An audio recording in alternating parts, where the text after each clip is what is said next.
So, in addition, although my daytime nerdy research is in artificial intelligence at MIT, I've also spent a lot of time in my career studying our universe. So let's start taking a really big picture of ethics and ethics by looking at the human condition from a high level view. So after 13.8 billion years of cosmic history, our universe has woken up and become aware of itself. Right? From a small blue planet, tiny conscious parts of our universe have begun gazing out into the cosmos with telescopes. And we've discovered something humbling.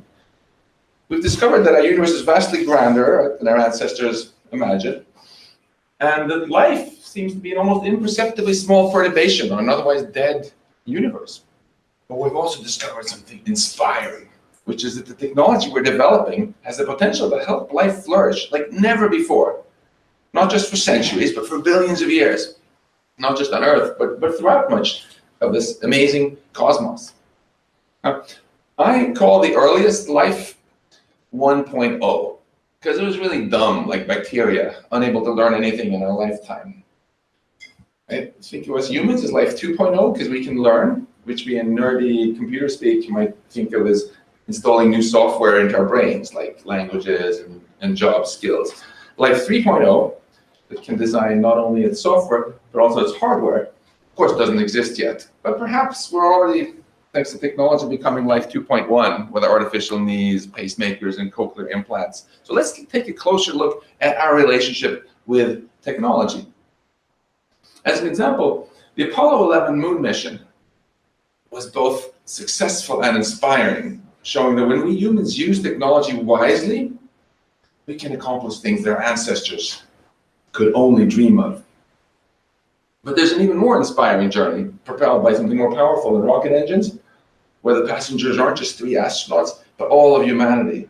Let's talk about our collective journey into the future with artificial intelligence. My friend Jan Tallinn likes to point out that to be truly ambitious, it's not enough to make our technology powerful. We also have to figure out how to steer it and where we want to go with it. So let's talk about all three for artificial intelligence: the power, the steering, and the destination. Starting with the power.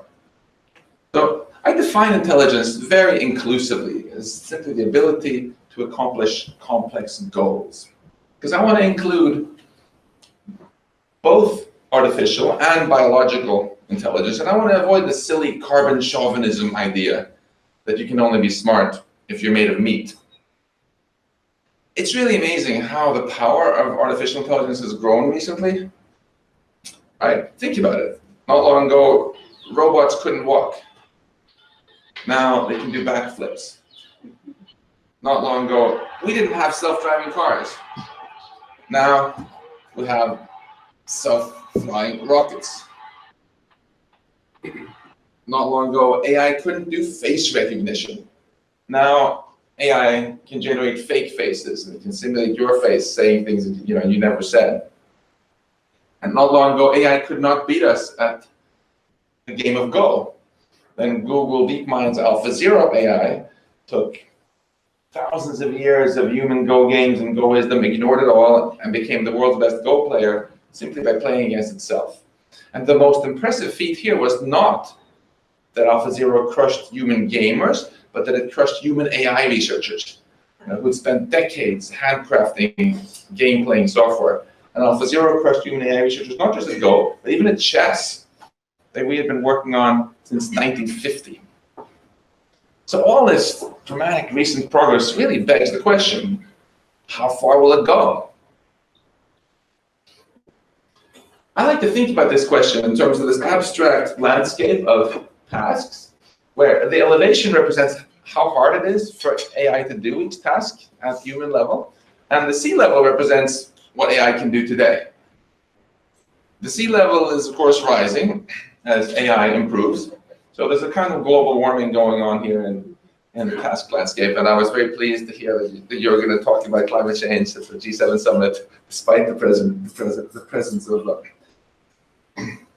people from this country who don't want to, so go Canada. Now, the obvious takeaway from this is career advice, right? Avoid careers at the waterfront, which will soon be disrupted by automation. But there is also a much bigger question. How far will this go? How high will the water end up rising? Will it eventually flood everything with AI matching human intelligence at all tasks? This is the definition of artificial general intelligence, AGI, which has been the holy grail of AI research since its inception. It's very important to not conflate the narrow AI we have today. It's good at a few things with AGI. It can do everything we can do. So, by this definition of AGI, people who say, there'll always be jobs that humans can do better than machines, are simply saying that we will never get AGI. Sure, we might still choose to have some human jobs or to give humans income and purpose without the jobs, but AGI would in any case transform life as we know it, with humans no longer being the most intelligent.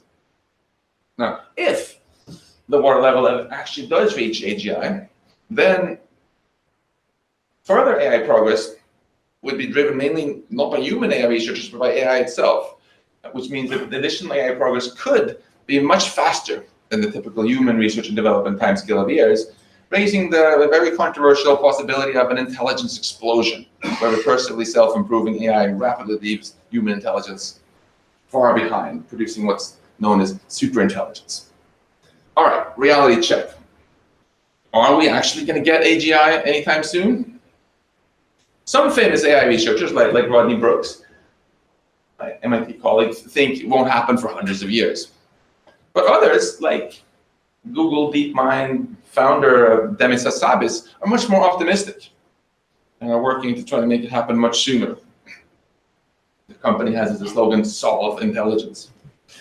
And interestingly, recent surveys have shown that most AI researchers actually share Demis's optimism, and guessing that we will get AGI within a matter of decades.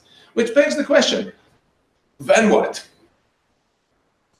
What will the role of humans be if machines can do everything better and cheaper than we can? And the way I see it, we face a choice here. One option is to be complacent. We can say, let's just build machines that can do everything we can do and not worry about the consequences. After all, if we build technology that makes all humans obsolete, what could possibly go wrong? But I think that would be embarrassingly lame. I think we should be more ambitious, we humans, and envision a truly inspiring high-tech future and try to figure out how to steer toward it, right? So this brings us to the second part of our rocket metaphor, the steering. We're making AI more powerful, but how can we steer towards a future where AI will help humanity flourish rather than flounder? To help with this, I co-founded the Future of Life Institute, a small nonprofit promoting beneficial use of technology. And our goal is simply for the future of life to exist and to be as inspiring as possible. And I love technology. Technology is why 2018 is better than the Stone Age. And I'm optimistic that we can create a truly inspiring future with technology, as long as we win the wisdom race.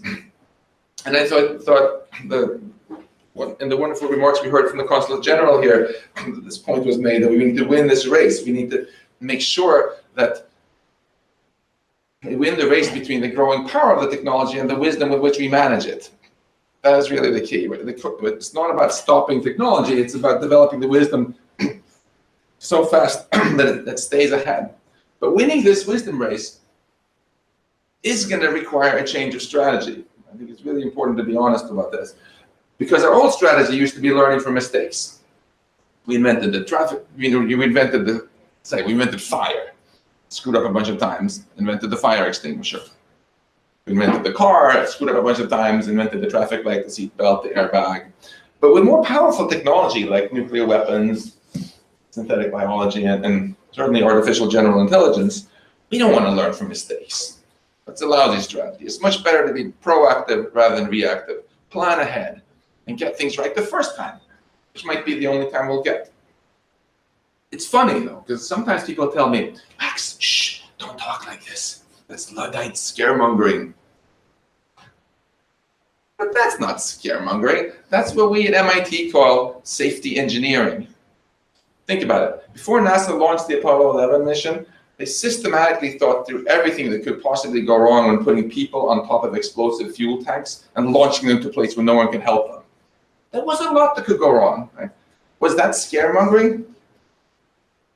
No, that was precisely the safety engineering that guaranteed the success of the mission. And that's precisely the strategy I think we should take with AGI. Think through what can go wrong to make sure it goes right. So in this spirit, we've organized conferences bringing together leading AI researchers and other thinkers to discuss how to grow this wisdom we need to keep AI beneficial. And the last one I had was in California in Asilomar last year, and it produced a list of 23 principles, ethical principles, which have since been signed by over 1,000 AI researchers around the world. And I want to tell you about just 3 of them, set the stage for our subsequent discussion. One is that we should prevent an arms race and lethal autonomous weapons. The idea here is that any science can be used for new ways of helping people or new ways of harming people. For example, biology and chemistry are much more likely to be used for new medicines and new cures than for new ways of killing people, because biologists and chemists pushed very hard and successfully to get international bans on biological weapons and chemical weapons.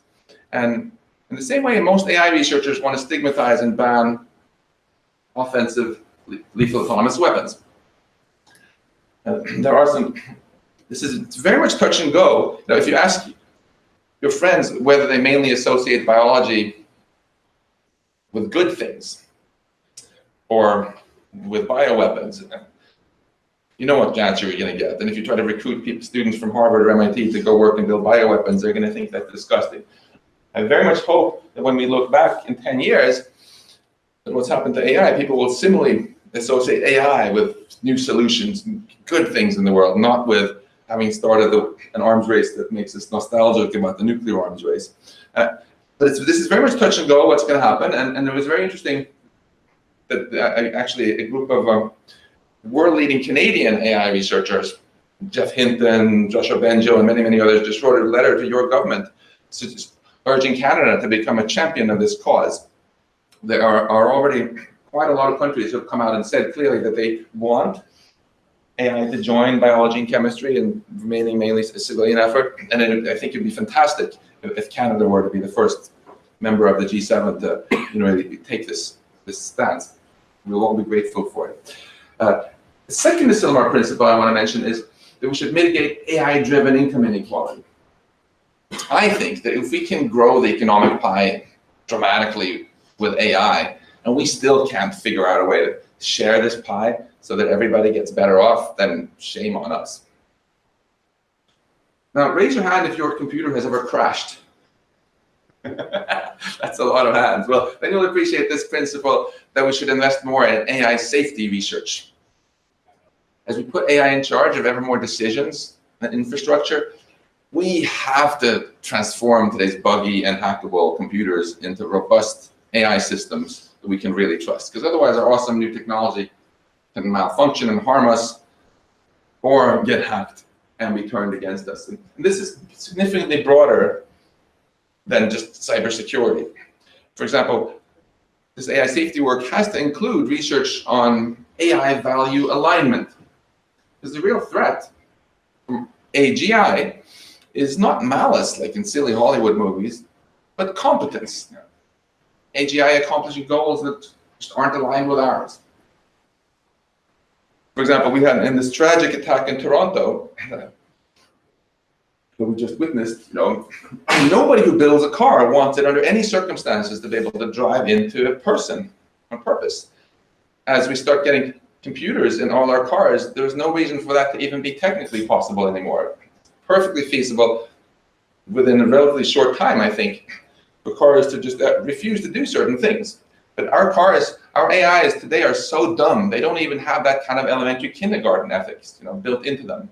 That's a great place to start. And as we go a little further, think, for example, when we drove the West African black rhino extinct, we humans, right? It wasn't because we were evil rhinoceros haters, was it? No, we did it because we were more intelligent than them and our goals weren't aligned with theirs. Now, AGI is by definition smarter than humans, so if we ever build AGI and want to avoid putting humanity in the position of those rhinos, we have to figure out how to make machines understand our goals, adopt our goals, and retain our goals. And what goals should these be anyway? This brings us to the third part of our rocket metaphor, the destination. We're making AI more powerful and trying to figure out how to steer it, but where do we want to go with it?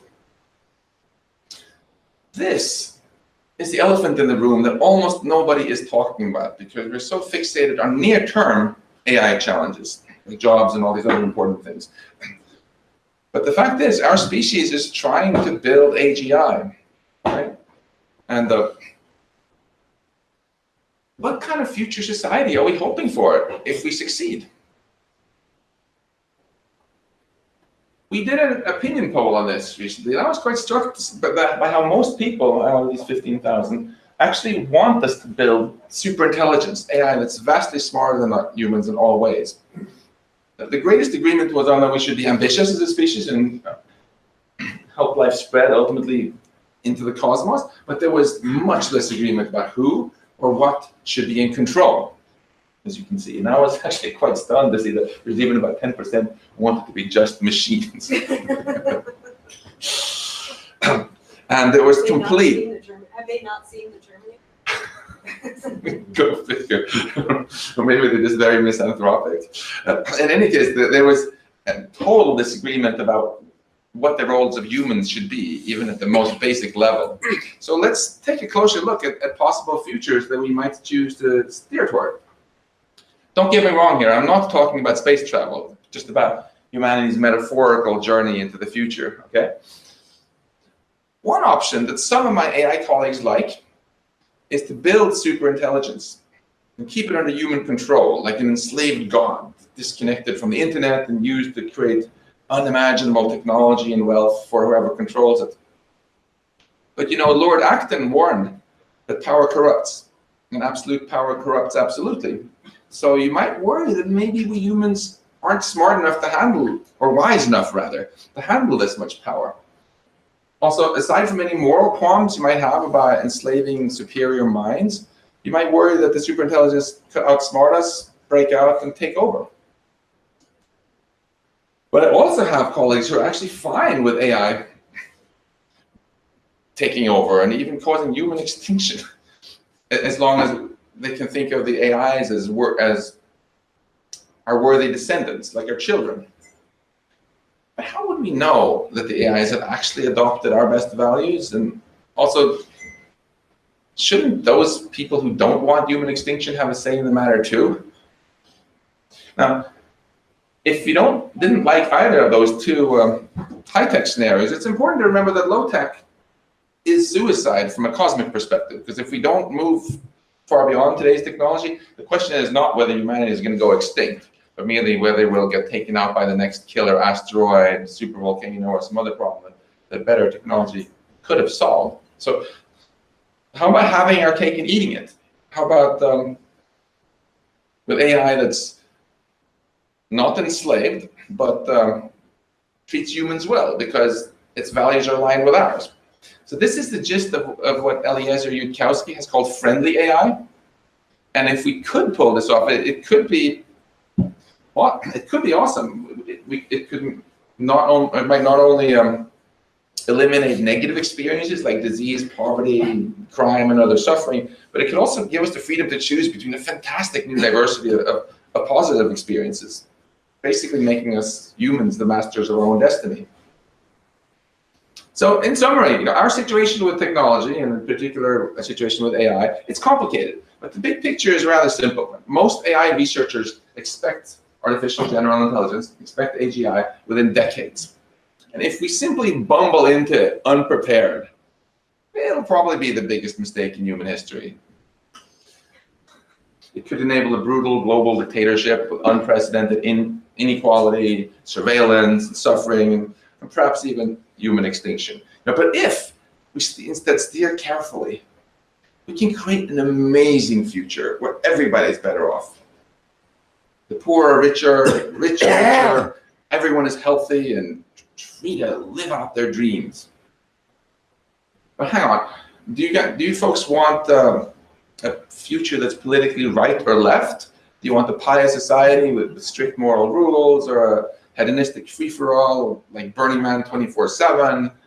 Do you want beautiful beaches, forests, and lakes, or do you want also to rearrange some of those atoms into computers that can enable virtual experiences?